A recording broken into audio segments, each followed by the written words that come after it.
नमस्कार साथीहरू, स्वागत छ तपाईहरुलाई आजको यस भिडियोमा। आज हामी कुरा गर्नेछौँ हार मान्नु अघि मृगको कथा।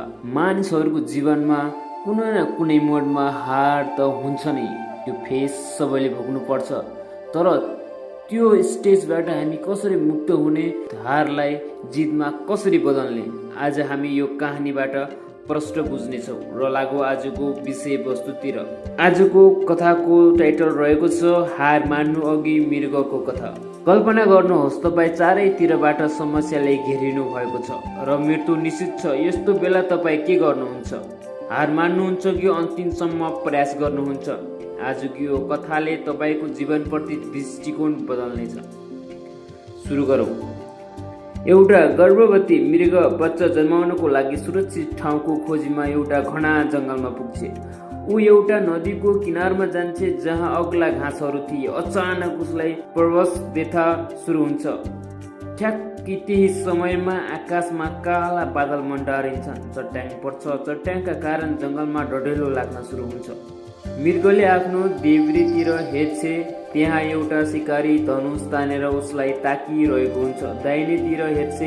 त्यहाँ एउटा भोकको बाघ उसलाई चम्टिन तयार भएर बसेको हुन्छ। मृगको अवस्था यस्तो थियो।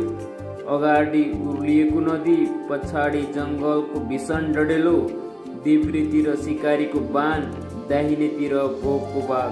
मृगले हार मानिन। उसले सोच्यो, मेरो हातमा जे छ म त्यही गर्छु। उसले आफ्नो पुरा ध्यान बच्चा जन्माउन केन्द्रित गरी।